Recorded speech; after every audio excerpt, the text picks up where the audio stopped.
In the spring of 1854, on a horse-breeding property 8 miles northeast of Lexington, Kentucky, a woman named Celia Givens was removed from the laundry shed and brought to the main house under circumstances that, at first, appeared unremarkable to anyone who did not know her.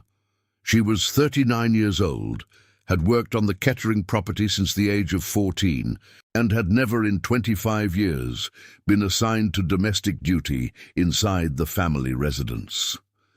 The order came on the 3rd of May, delivered not by Ambrose Kettering himself, but by Jeremiah Sloat, the estate manager, a thin man of 51 whose manner combined efficiency with a kind of bureaucratic indifference that made every decision feel administrative rather than personal.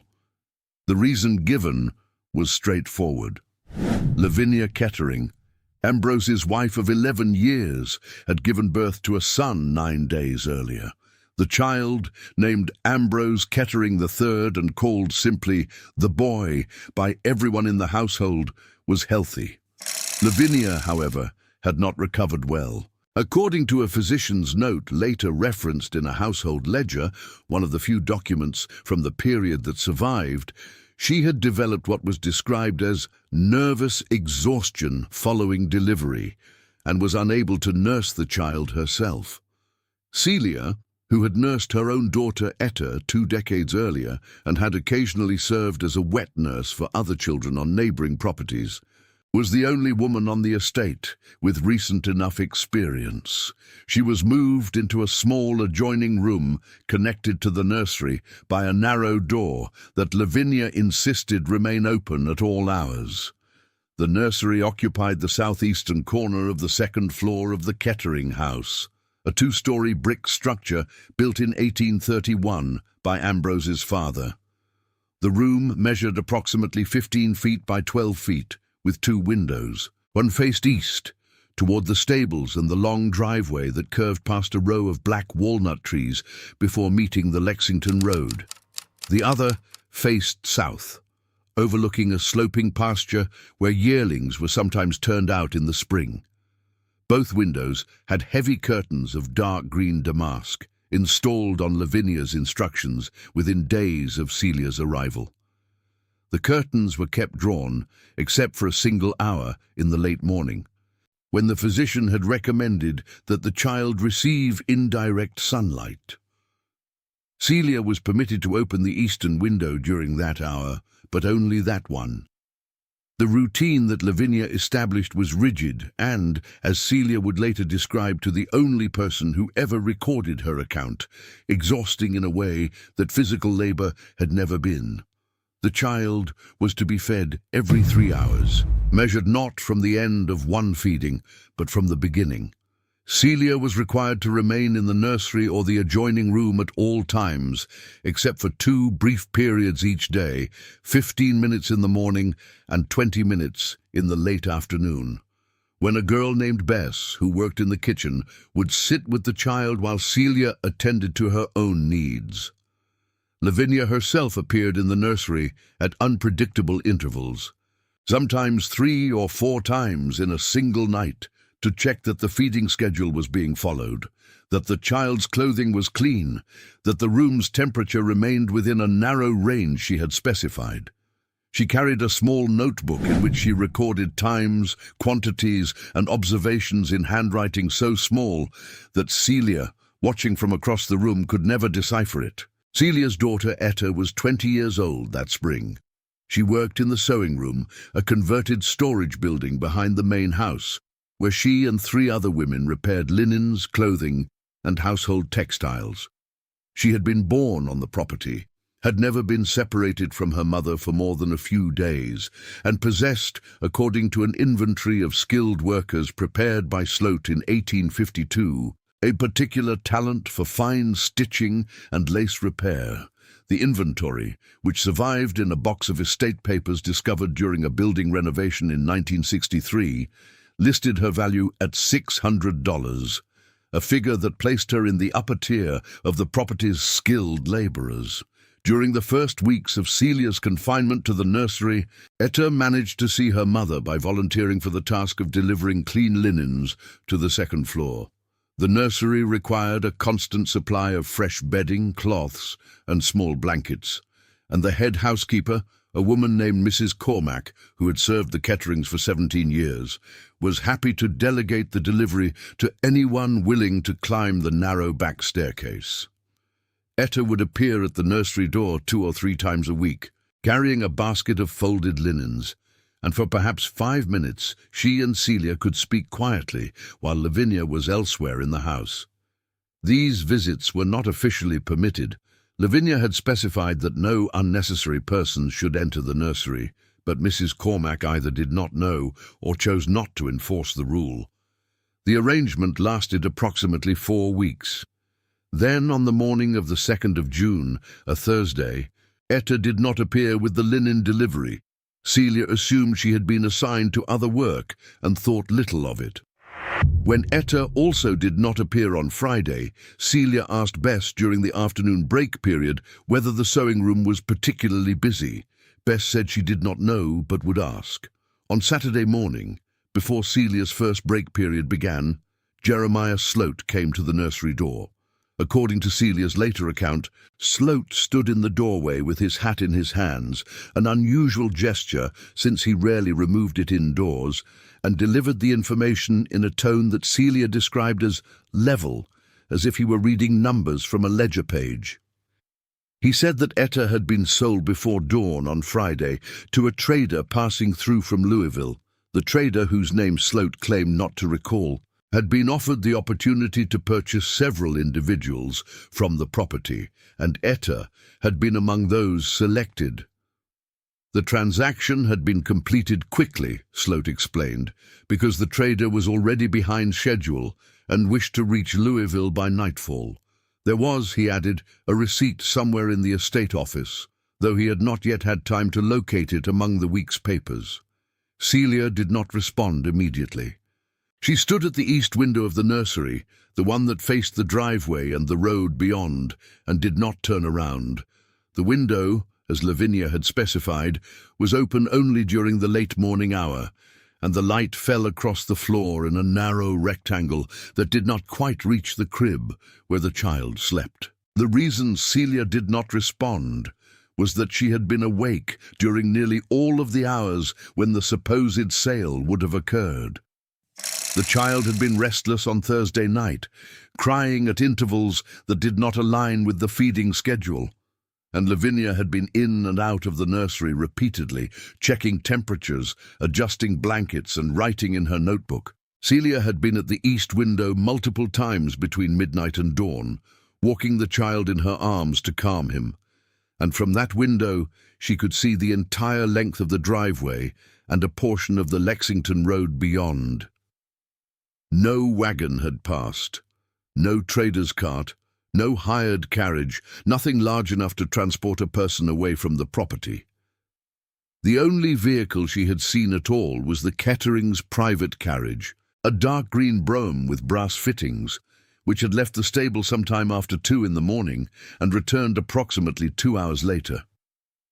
She had assumed it was Ambrose, traveling to Lexington on business, though she had thought the hour unusual.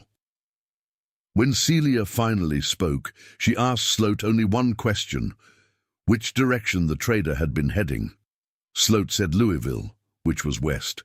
Celia knew that the Lexington Road ran east-west past the property, but the driveway itself was visible in its entirety from the nursery window. She had been there. She had seen nothing. Ambrose Kettering, when asked by Celia during one of his rare visits to the nursery later that day, offered even less. He was a tall man of 47, with a manner that struck visitors as distracted, as if his attention were perpetually fixed on something just beyond the present conversation. He did not know the details of the sale, he said. Sloat managed those decisions. There was probably a receipt somewhere. He would have Sloat look for it. Then he left, and Celia did not see him again for 5 days. Lavinia's response was stranger still. When Celia mentioned Etta's disappearance that evening, Lavinia did not express surprise, sympathy, or even curiosity. She did not ask what had happened or why. Instead, she looked up from her notebook, fixed her gaze on Celia for a long moment, and said that she would prefer if Etta's name were not mentioned inside the nursery again. The child, she explained, was sensitive to the emotional states of those around him. Discussions of distressing matters might affect his sleep. She spoke as if Etta's disappearance were not a loss, but a distraction, an unwelcome noise that had intruded upon the regulated quiet of the room. It was at this moment, Celia later told the only person who recorded her story, that she understood something was wrong. Not wrong in the sense of mistaken or unfortunate, but wrong in the sense of arranged. The pieces did not fit. The absence of a wagon, the vagueness about the receipt, Ambrose's disinterest, and Lavinia's peculiar insistence on silence, each detail alone, might have been explained, but together they formed a shape that Celia recognized before she could name it. She could not leave the nursery for long enough to investigate directly. Lavinia had made clear that any deviation from the feeding schedule would be noted, and the consequences of displeasing her were not specified, but implied in the way she spoke about the household staff, as if every person on the property were a component whose continued presence depended entirely on her satisfaction. Celia's investigation, therefore, had to be conducted from within the nursery, using what continued to reach her there: linens, food, household objects, and the people who delivered them. 6 days after Etta's disappearance, on the 8th of June, a bundle of laundry arrived at the main house from a secondary Kettering property known as Willow Bend, located approximately 4 miles northwest of the main estate. Willow Bend was a small residence, 5 rooms, a detached kitchen, and a modest stable that had belonged to Lavinia's mother's family, the Ashfords, before being absorbed into the Kettering holdings after Lavinia's marriage. It was used primarily as a guest house and occasionally as overflow quarters for visiting relatives. The laundry bundle contained towels and table linens that had been sent there for washing 2 weeks earlier and were now being returned. Among the towels was one with a hem that had been repaired. The repair was distinctive. The stitches followed a pattern, 3 short, 1 long, 3 short, 1 long, that Celia recognized immediately. Etta had used that pattern since she was 13 years old, a signature she had developed to identify her own work when pieces from different seamstresses were mixed together in the laundry rotation. It was not decorative and served no functional purpose beyond recognition. No one else on the property used it. Celia's first thought was that the towel was simply an old piece, one Etta had repaired months earlier, and that had been in circulation long enough to reach Willow Bend through ordinary household movement. But 2 days later, a second piece arrived in the nursery laundry. A pillowcase, newly hemmed, with the same pattern of stitches. The pillowcase had been sent from Willow Bend as part of a larger delivery of bed linens. The hem was fresh, the thread still crisp, the fabric showing no sign of repeated washing. Etta was not in Louisville. Etta was at Willow Bend, 4 miles away, and she had been sewing. Celia now had a direction, but she still needed confirmation. She began to observe the movements of carriages and wagons from the nursery's east window with the same attention Lavinia devoted to feeding schedules. She noted departure times, return times, the number of horses, and, when she could identify them, the occupants. She learned the rhythms of the property's transportation, which drivers took which routes, which vehicles were used for which purposes, and how the stable hands coordinated with the house staff. During her afternoon break period, which by the second week of June had been reduced to 15 minutes, Lavinia had decided 20 was excessive. Celia began speaking with Malcolm Greer, a coachman of approximately 60 years who had driven for the Ketterings since before Ambrose inherited the property. Greer was a careful man, slow to offer information to anyone, But he had known Celia for 2 decades, and after several days of cautious conversation, confirmed what she suspected. On the night of Etta's disappearance, no commercial wagon had left the property. The only vehicle that had departed between sunset and sunrise was Lavinia's private carriage, driven not by Greer, but by a younger stable hand named Thomas Finch, who had been given the assignment at the last minute. The carriage had gone to Willow Bend and returned approximately 2 hours later. Greer did not know who or what had been inside. A laundress named Ruth Porter, who divided her time between the main house and Willow Bend, provided the next piece. Celia encountered her in the hallway outside the nursery when Ruth delivered a basket of pressed linens. Their conversation was brief. Lavinia could appear at any moment, but in the course of casual remarks about the quality of the laundry at Willow Bend, Ruth mentioned that a young woman named Ellen had arrived there on the 2nd of June, early in the morning, and had been assigned to the sewing room. Ruth described her as quiet, perhaps 20 years old, skilled with a needle, and under instructions not to return to the main property. She did not know why. The name Ellen meant nothing to Celia, but the age, the date, the skill, and the location matched Etta exactly. Someone had sent her to Willow Bend and given her a new name, or at least instructed her to use one. The question was why, and the answer, when it came, was not what Celia expected. She had initially assumed that Etta must have discovered something, some piece of knowledge about the Ketterings that made her presence on the main property inconvenient or dangerous. She had considered financial irregularities, correspondence that revealed embarrassing family matters, perhaps even evidence of illegal activity. But as she turned the problem over during the long hours of nursing and watching the east window, none of these explanations held. Etta was a seamstress. She did not handle accounts, had no access to correspondence, and worked in a building separate from the main house. She could not have discovered anything sensitive enough to justify the elaborate fiction of a sale to Louisville, the concealment of her location at Willow Bend, and Lavinia's insistence that her name never be spoken. The true explanation arrived through a woman named Minerva Cates. Minerva was 56 years old in 1854. She had been born on the Ashford family's original property in Bourbon County and had served Lavinia's mother, Cornelia Ashford, for 31 years before Cornelia's death in 1847.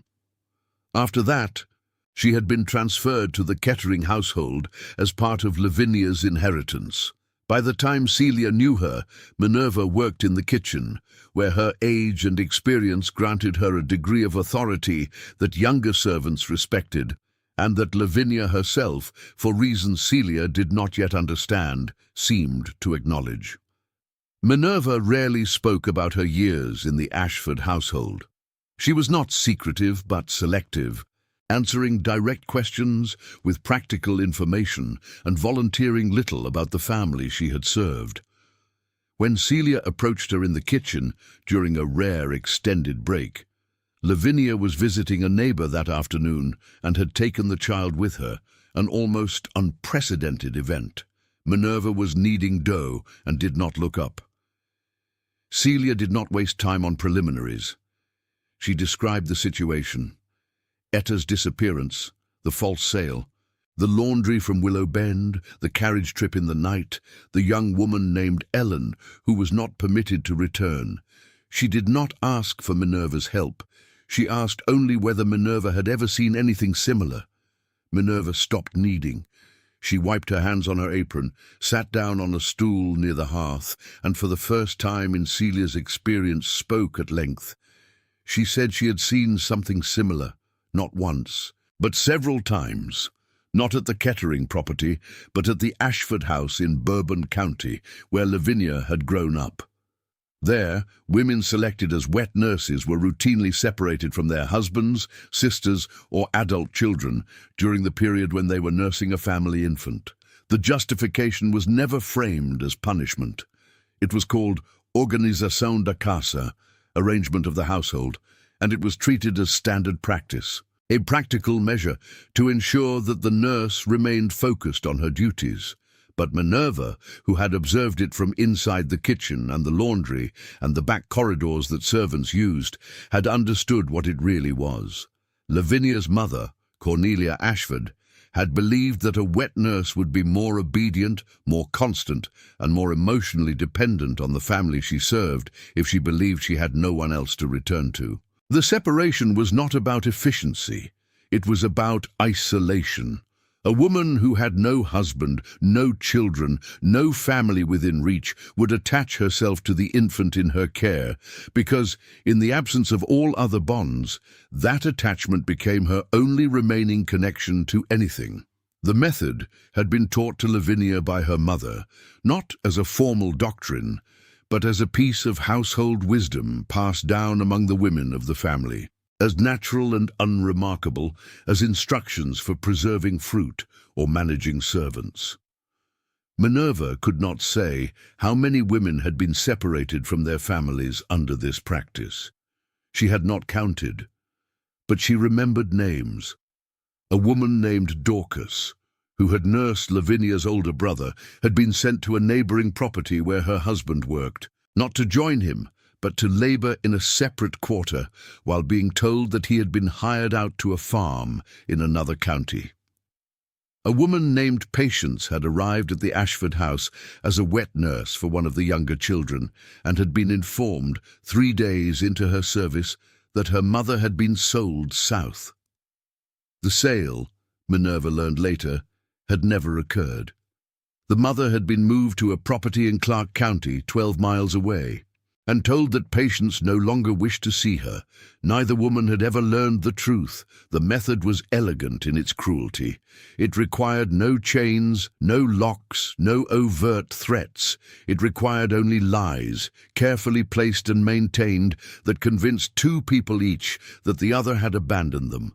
The distance between them did not need to be great, 4 miles, 12 miles, the span of a county, because the real barrier was not geographic but psychological. A person who believed themselves forsaken would not attempt to return. Celia listened without interrupting. When Minerva finished, she asked only one question: whether the Ashford family had ever been confronted about these practices.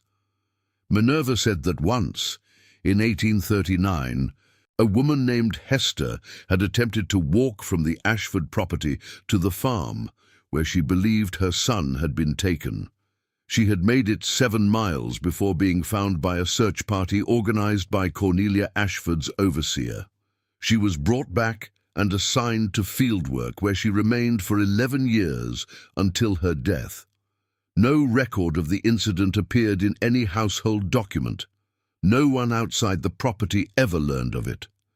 Celia returned to the nursery that evening with the feeding schedule unchanged, the child's needs unchanged, and her understanding of her situation utterly transformed. She now knew what had been done to Etta: separation, relocation, a false identity, and she knew why. But knowing why did not tell her how to undo it. Lavinia held all the practical power. Ambrose was either complicit or indifferent. Sloat executed orders, and Celia was confined to a room from which she could see through the east window the road that led to Willow Bend, but could not travel it. The afternoon of Minerva's revelation, Celia began a different kind of investigation. She stopped trying to understand why Etta had been taken and started trying to understand what Etta herself believed had happened. This was the harder question, because it required finding someone who had spoken to Etta directly. Ruth Porter, the laundress who traveled between properties, was the only person who could help. For 3 days, Celia waited for Ruth's delivery visits and tried to engage her in conversation long enough to ask a question that could not be overheard. On the 4th day, she succeeded. She caught Ruth in the hallway during the mid-morning bustle, when the house was full of activity and a brief conversation between 2 servants would not draw attention. She asked Ruth whether the young woman called Ellen at Willow Bend had ever mentioned her mother. Ruth hesitated.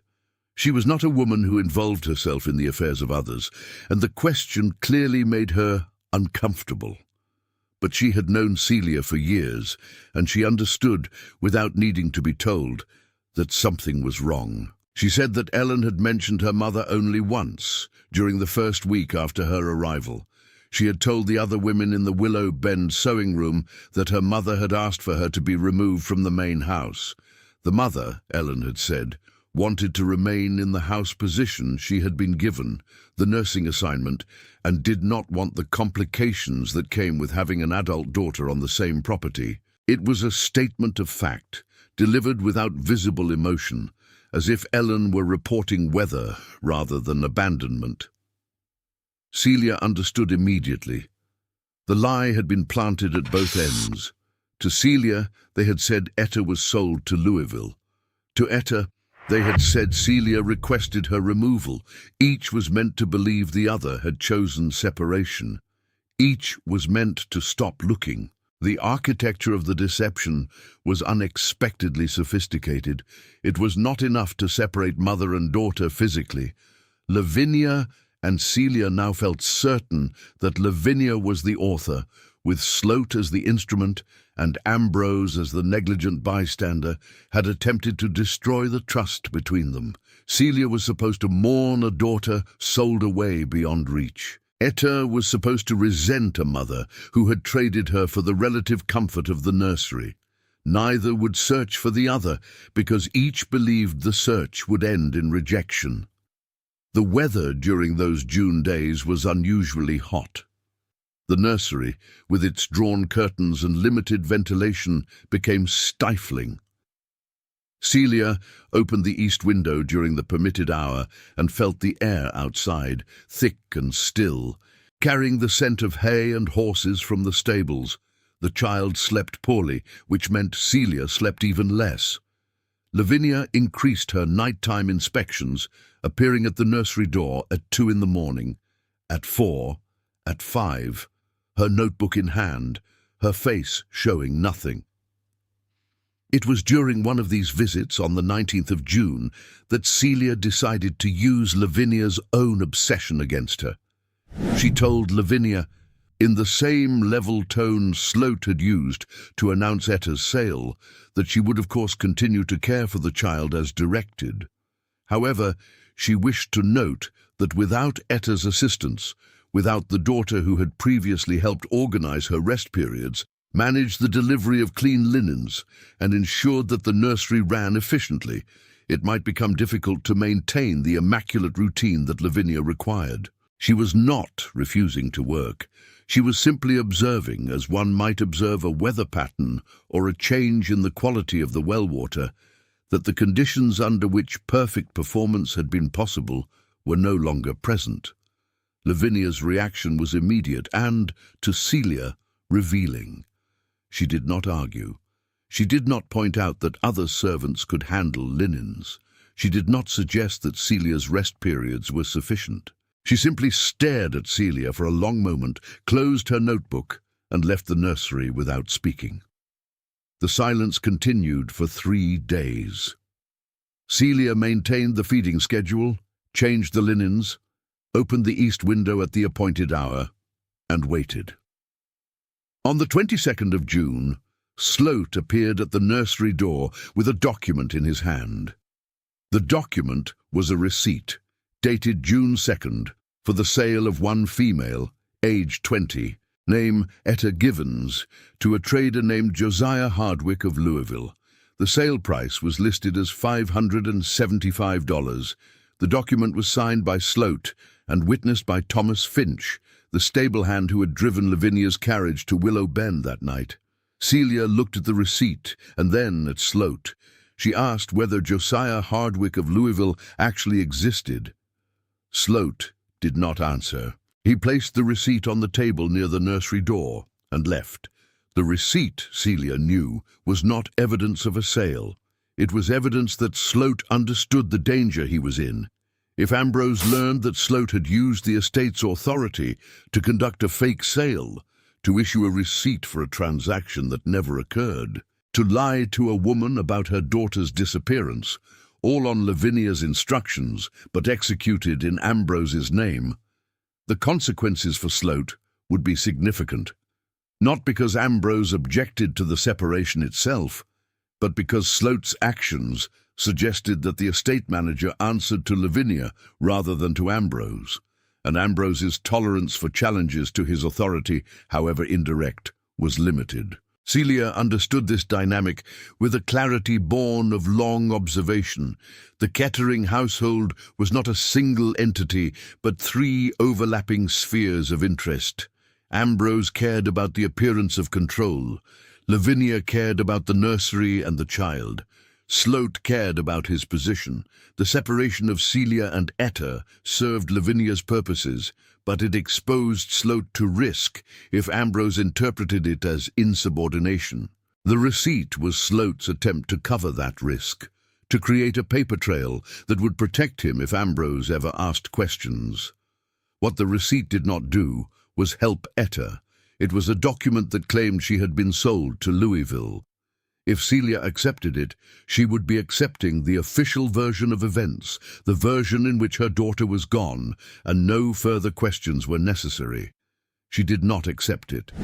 She folded the receipt, tucked it into the pocket of her apron, and continued waiting. 4 days later, on the 26th of June, the pressure Celia had applied produced its result.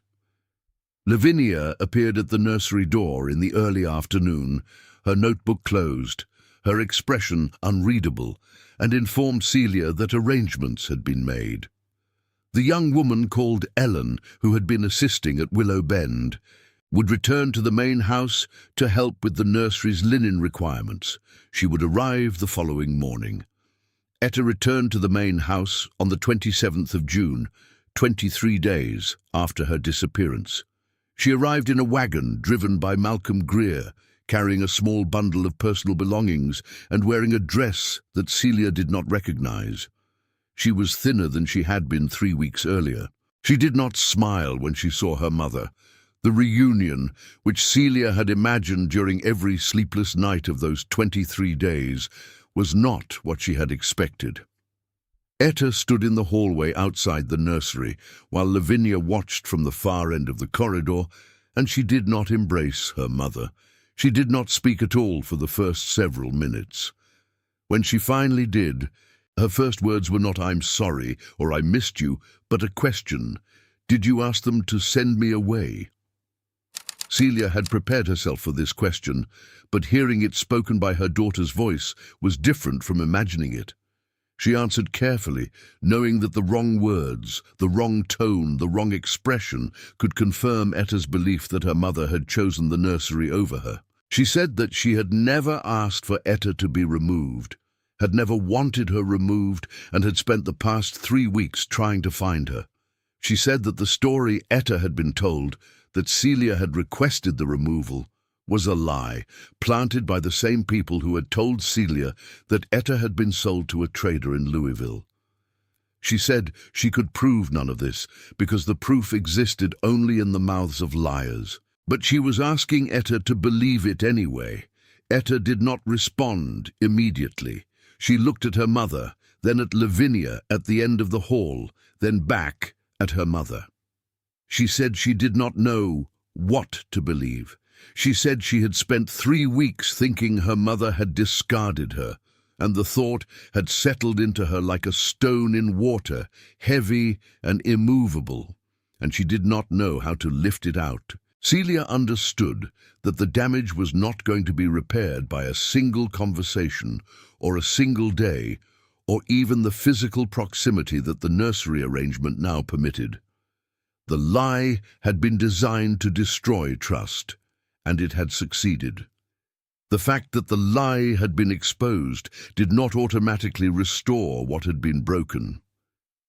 Trust, Celia realized, was not like a piece of fabric that could be stitched back together with the right pattern of thread.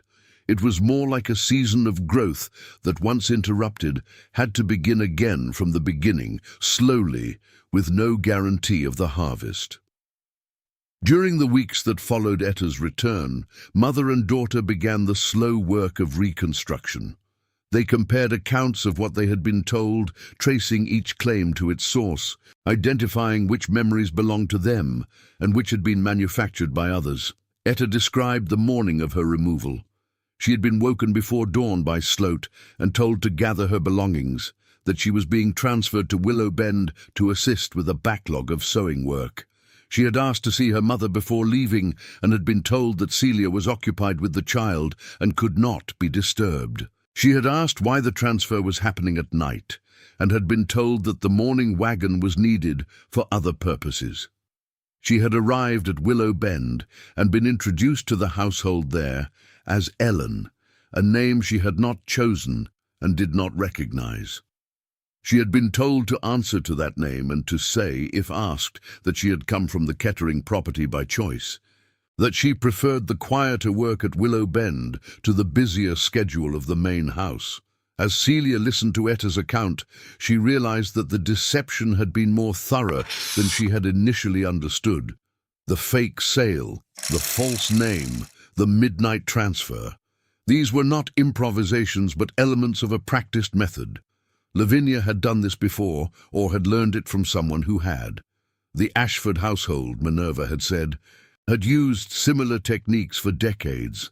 The separation of wet nurses from their families was not a spontaneous act of cruelty, but a tradition, passed down through generations of women who had been taught that isolation produced devotion. Celia began to ask questions about the other women Minerva had mentioned.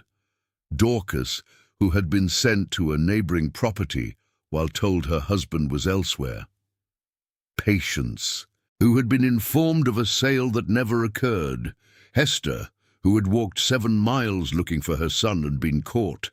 None of them had been reunited with their families. None of them, as far as Minerva knew, had ever learned the truth. Celia also began to pay closer attention to the household documents that passed through the nursery. Laundry lists, supply orders, notes from Sloat to the kitchen staff, and to observe the way the Kettering household recorded its own history. She noticed that certain events appeared in written form and certain events did not. A broken window was noted. A sick horse was recorded. But the movement of servants from one property to another, the separation of families, the lies told to maintain those separations, these left no trace in the official record. They existed only in memory, and memory, unlike paper, could be rewritten. The child continued to grow. By July, he was sleeping longer stretches, and Lavinia's vigilance, while still intense, had relaxed enough that Celia was occasionally permitted to leave the nursery for half an hour at a time.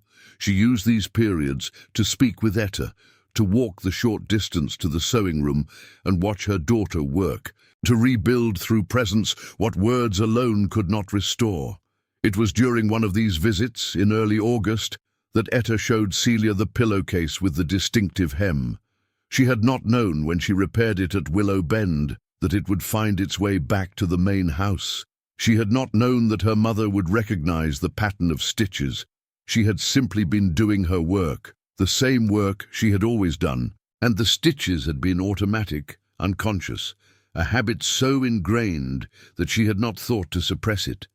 That habit, that small mechanical repetition of needle and thread, had been the thread that led Celia to her. The irony was not lost on either of them. The very skill that made Etta valuable, the fine stitching that Sloat had listed at $600 in his inventory, was also what had exposed the lie. The Ketterings had tried to erase the connection between mother and daughter, but they had not been able to erase a pattern of thread. Minerva Cates provided additional information over the following weeks, speaking to Celia during brief encounters in the kitchen or the pantry, always in fragments, always with the awareness that their conversations might be observed. She listed names: Dorcas, Patience, Hester, a woman named Ruth, not the laundress, but a different Ruth, who had nursed one of Lavinia's cousins, a woman named Dinah whose son had been moved to a farm in Owen County with a fabricated story about a debt that needed to be worked off. The pattern, Minerva said, extended across 3 generations of the Ashford family. Lavinia's grandmother had used similar methods. Lavinia's mother had refined them. Lavinia had inherited them as naturally as she had inherited the furniture and the silver and the land. The question that lingered for Celia was whether Ambrose had known. He had certainly known that Etta was being moved to Willow Bend. Sloat would have needed his authorization for any significant transfer of labor between properties. But whether he had known about the fake sale, the false name, the lie about Celia's request, was less clear. Ambrose, in Celia's observation, was a man who cared about outcomes rather than methods. He wanted the property to run efficiently, the horses to be well tended, the household to function without disruption. How those results were achieved was Sloat's responsibility, and Sloat in turn had learned that Lavinia's requests, when they concerned the nursery and the child, were not to be questioned. This was not innocence. It was a different kind of guilt, the guilt of deliberate ignorance, of choosing not to know what was being done in his name. Ambrose had created the conditions under which Lavinia could act without oversight, and he had done so not because he approved of her methods, but because investigating them would have required effort he preferred not to expend. His indignation, when Celia eventually provoked it, confirmed this interpretation. The provocation came in September, when Sloat, increasingly nervous about the possibility that the fake sale would come to light, attempted to cover his position by informing Ambrose directly, not of the truth, but of a carefully edited version in which Etta had been temporarily reassigned to Willow Bend for legitimate work reasons and had now returned. Ambrose, who had not previously been aware of the details of Etta's disappearance, questioned Celia during one of his rare visits to the nursery. He asked whether she was satisfied with the current arrangement, whether her daughter was back, whether the matter was resolved. Celia answered carefully. She said that her daughter had been returned, yes. She said that the matter in the narrow sense of Etta's physical location was resolved. But she also said, in words chosen to be as neutral as possible, that she had been told her daughter was sold to Louisville when in fact she had been moved to Willow Bend, and that a receipt for the sale had been produced, and that her daughter had been given a different name and told that Celia had requested the removal. Ambrose listened without expression. He asked whether Celia was suggesting that someone had lied to her. Celia said she was not suggesting it.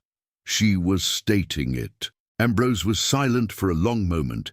Then he said that he would speak with Sloat.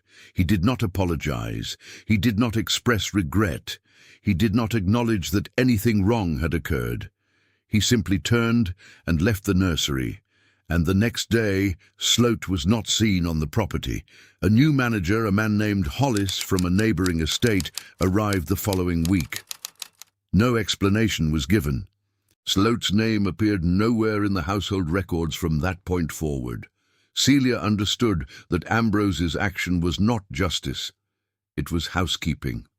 Sloat had been removed, not because he had lied to Celia, not because he had separated a mother from her daughter, not because he had participated in a systematic program of psychological manipulation, but because his actions had created a paper trail. The false receipt. The contradictory accounts that could, if examined, suggest that Ambrose did not control his own household. The appearance of disorder was the offense. The disorder itself was not. The winter of 1854–55 was mild, and the child, now crawling, now pulling himself up on furniture, continued to thrive. By the spring of 1855 he had been weaned, and Celia's services in the nursery were no longer required. She was reassigned to the laundry, where she worked alongside women she had known for years, including Ruth Porter and several others. Etta remained in the sewing room. The two saw each other daily. But something had changed. The ease that had once existed between them, The unthinking familiarity of mother and daughter, who had spent 20 years in each other's company, had been replaced by a more deliberate relationship, one that required maintenance. They did not take each other for granted anymore, because they had learned, in those 23 days of separation, that the bond between them was not a fact of nature, but a construction that could be attacked, weakened, and nearly destroyed by people with enough power and enough patience. The years that followed were quiet in the way that the Kettering property always seemed quiet, a surface calm beneath which old currents continued to move. The boy, Ambrose Kettering III, grew into a solemn child with his mother's watchful eyes and his father's distracted manner. Lavinia did not have another child. The physician who attended her during the delivery of the first had advised against it, and whether this advice was followed, or whether circumstances simply dictated the outcome, the nursery on the second floor remained unoccupied after Celia left it. In 1863, when the landscape of Kentucky had been transformed by events that no one on the Kettering property could have anticipated a decade earlier, Celia and Etta left. They did not leave secretly or dramatically. They left in the ordinary course of the changes that were sweeping through the state, and they traveled together to Ohio, where Etta found work as a seamstress in a town called Lancaster, and Celia took in laundry. They lived in a small house with 2 rooms and a garden, and they did not speak often about the Ketterings, or Willow Bend, or the 23 days of separation. But they did not forget either. In 1963, 109 years after Etta's disappearance and return, a box of estate papers was discovered during a renovation of the Kettering property, which by then had been divided into apartments and was owned by a real estate development company based in Cincinnati. The box had been stored in a crawl space beneath what had once been the kitchen and contained, among other items, household ledgers from the 1840s and 50s, correspondence between Ambrose Kettering and various business associates, and a small leather-bound notebook that a researcher later identified as one of Lavinia Kettering's household journals. The notebook covered the period from April to October of 1854. Its entries were brief, practical, and largely concerned with household expenses, the child's feeding schedule, and notes about the weather and the condition of the horses. But one entry, dated the 27th of June, the day Etta returned from Willow Bend, contained a single line that the researcher circled and returned to several times before she understood its significance. The entry read, "C. Givens has become entirely devoted to the child since the daughter's departure. There was no mention of the fake sale, no mention of Willow Bend. No mention of the carriage that had taken Etta away in the dark or the carriage that had brought her back. No mention of Sloat's removal or the false receipt or the name Ellen or the lies that had been planted in both mother and daughter, lies that had taken weeks to excavate and years to fully overcome. The event, if it could be called an event and not a crime, had been reduced to a single sentence, and the sentence transformed the result of a deliberate manipulation into evidence of devotion. This was how the Kettering family preserved its history. The notebook, like the household before it, recorded only what its author wished to remember. The other version of events, the version in which a mother had been told her daughter was sold, in which a daughter had been told her mother had requested her removal, in which both had been separated not by distance, but by carefully constructed falsehoods, existed nowhere in the official record. It survived only because Celia had told someone, and that someone had told someone else, and the story had passed through generations of women who understood that the most dangerous lies are not the ones that are never discovered, but the ones that are never recorded. The researcher who found the notebook, a graduate student from the University of Kentucky named Margaret Halsey, spent 2 years attempting to trace the other women Minerva Cates had named. She found partial records for Dorcas in Bourbon County, a death certificate for patients in Clark County, a property transfer document that mentioned Hester in passing. None of the records mentioned the separations. None of them mentioned the lies. The paper trail, such as it was, told a different story than the one Celia had told, not because Celia had lied, but because the people who wrote things down were the people who had reason to conceal. In 1965, Margaret Halsey submitted her thesis titled Domestic Economy and Enslaved Labor in Antebellum Kentucky, Household Management Practices of the Ashford-Kettering Family, 1830 to 1860. The thesis mentioned Celia Givens by name and described the events of June 1854 in a chapter on labor allocation and family separation. The chapter was 17 pages long, carefully documented, and written in the measured language of academic history. It attracted no attention outside a small circle of scholars, and after Margaret Halsey completed her degree, she moved to Massachusetts, where she taught at a small college for 32 years without ever returning to Kentucky. The Kettering property was sold again in 1972, and the box of papers, which had been moved to a storage room in the county courthouse, was relocated to a municipal archive in Frankfort. A finding aid was prepared, listing the notebook as Item 47, Household Journal, Lavinia Ashford Kettering, 1854. The entry about Celia was not flagged or cross-referenced. It sat on a shelf in a climate-controlled room alongside tax records and land deeds and the other accumulated paper of a family that had ceased to exist. Celia died in 1891 at the age of 76. In the house in Lancaster, Ohio, where she had lived for 28 years. Etta died 12 years later, in 1903, in a house 3 streets away, where she had lived with her husband and 2 children. Neither woman ever spoke publicly about the Ketterings, but among Etta's possessions, found after her death by her daughters, was a small fabric pouch containing 2 items. A folded piece of paper that turned out to be Jeremiah Sloat's false receipt for her sale to Louisville, and a pillowcase with a hem stitched in a pattern of 3 short and 1 long.